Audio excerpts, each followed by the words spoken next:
मी मालेगावकडून नाशिककडे जाणारा ट्रक क्रमांक MH18BG 6862 यामध्ये 47 गायी घेऊन जात असताना पिंपळगाव बसवंत येथील बजरंग दल आणि धर्मजागरण समितीच्या कार्यकर्त्यांनी हा ट्रक आयशर जंगम पेट्रोल पंप पाचोरे शिवार मुंबई आग्रा रोडवर पकडण्यात आला।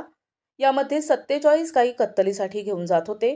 त्यामध्ये एक गाय मयत झाली असल्याची माहिती पिंपळगाव पोलिसांनी दिली आहे। कार्यकर्त्यांनी केलेला हा रास्ता रोको 2-3 तास चालला होता। शेवटी पिंपळगावचे पोलीस निरीक्षक प्रदीप देशमुख, सहाय्यक निरीक्षक पंकज निकम, उपनिरीक्षक किरण गांगुर्डे, पोलीस हवालदार बाबा पगारे, गुंजाळ ब्राह्मणे यांनी बजरंग दल आणि धर्मजागरण समितीच्या कार्यकर्त्यांशी समजूत काढली आणि रस्ता रोको आंदोलन तात्काळ मागे घेण्यात आले। परंतु शेवटी पिंपळगाव पोलिसांच्या मदतीने समजुतीने मार्ग मोकळा करण्यात आला। यामध्ये भारतीय जनता पार्टीचे कार्यकर्ते बापू पाटील आणि नगर परिषद पिंपळगाव बसवंत उपसभापती सतीश मोरे आणि त्यांचे सर्व कार्यकर्ते यांनी समजूतदारपणा दाखविल्यामुळे रास्ता रोको आंदोलन मागे घेण्यात आले। पिंपळगाव पोलिसात प्राणी संरक्षण कायद्यान्वये गुन्हा दाखल करण्यात आलाय। पुढील तपास पिंपळगाव पोलीस करत आहेत।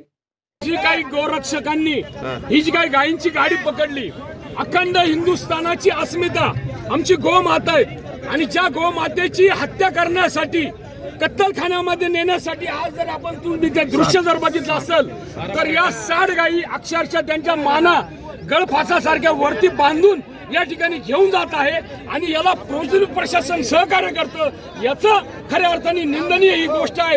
हे बजरंग दल असेल, धर्मजागरण समिती असेल आणि असंख्य हिंदू असेल, हा या गोष्टीचा या ठिकाणी प्राणी फाउंडेशन या गोष्टीचा आम्ही निषेध करतो आणि जोपर्यंत SP साहेब या ठिकाणी येत नाही तोपर्यंत आम्ही हा रास्ता रोको बंद करणार नाही।